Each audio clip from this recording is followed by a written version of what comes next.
Rolling? Ready Rolling, when you yeah. are, bro. Cool. My name's Ibby Tarafdar. I'm the creative director and founder of Tarafdar Studios. We are a design studio specializing in brand identity.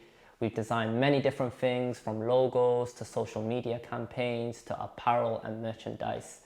I graduated in visual communications in 2014 and I've been working in design since. I started with local businesses in Cardiff doing like shop fronts, couple new businesses here and there. But in 2017, I had a big break where I managed to do a logo for boxing's youngest world champion, Gervonta Davis, who was signed to Floyd Mayweather. The logo was used on the biggest fight, the biggest event of 2017, Mayweather and McGregor.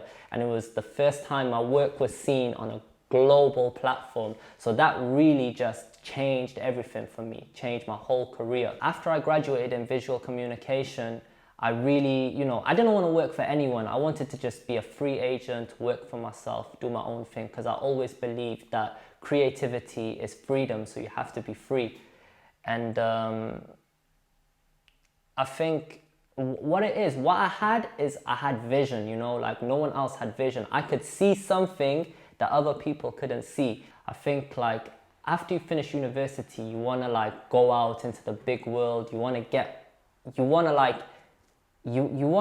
be successful, you know what I mean? But you really just don't know how to get there. And I feel like with me, it was like, I just wanted to get straight to the top.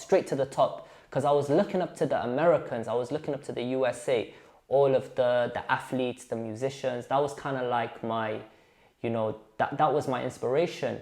But I didn't know the path that I was gonna take. During my whole time in university, I was the only person of color in my class.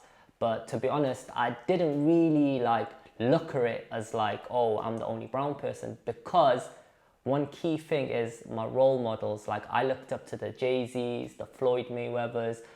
My role models were like strong people, you know what I mean? Like these guys, I learned my strength from them, the hard work, the dedication, the resilience. So really, even though I looked up to these African Americans, it was not about their color, it was more about like their mindset. And I felt like that's what I learned from them, and that's what I instilled into my character. People always ask me how to create life-changing opportunities, right? But I'm like, if I tell you, are you ready to do it, or are you gonna action it? Because when they hear what I do, they're like, whoa, okay, I don't know if I'm ready for that, you know what I mean? So I'm gonna give you one story. So in 2017, there was a big event, a big boxing event in Vegas. Two people on the event, I knew them, like I worked with them, So I was like, maybe I should go to Vegas and actually try to like use that as an opportunity to kind of promote myself or position myself where I'm around people and I can maybe get more business. But I had no money in my bank account.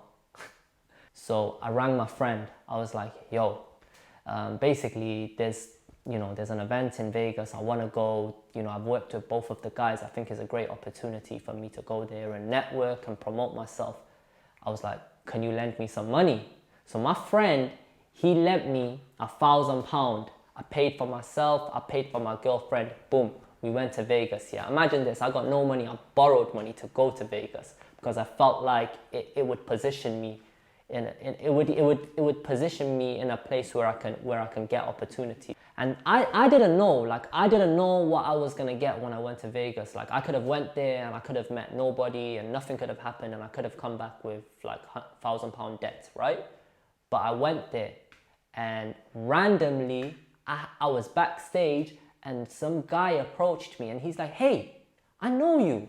You're the guy who designed the logo for so-and-so. I'm like, oh, yeah. He's like, yo, can I do an interview with you? I was like, that moment I was like, do I do an interview with this guy or like, do I leave it? But in my head I thought, is this gonna benefit me? The answer was yes, and I took it. I was like, yeah, go ahead, do an interview.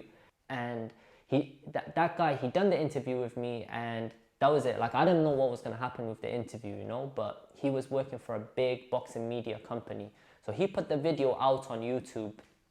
A few months later, I'm in Cardiff and my phone starts ringing. Beverly Hills comes up on the location. I'm like, who the hell is ringing me from Beverly Hills? So I pick up, and this guy, he tells me that, oh, I watched your interview on this big boxing channel and I really like your approach. I went on your website, I seen your work. That guy ended up becoming my biggest client for the rest of the year. He ended up paying me for the rest of the year, and we got a really good relationship right now. So that all stemmed from me taking a risk, but also at the same time, I didn't take a risk. I went a step further. I went and got the money because I believed in myself that much. And then I went out and done that, and that's what it equated to. So that's just one story from my side.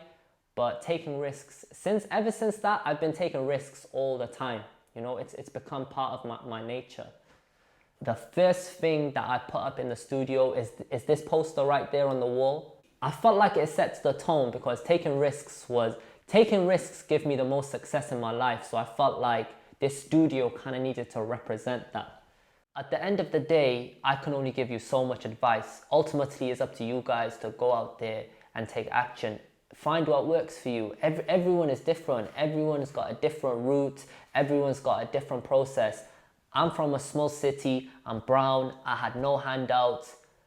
I took them risks and I was able to get a certain level of success. But everyone always asks me, how did I do it? But once I give them the answers, I realize you need something more than the answers. You need to find something within you. And I think you guys have got what it takes because you've taken the time out to listen to this interview. Now it's up to you guys to go out there and get what you need to get.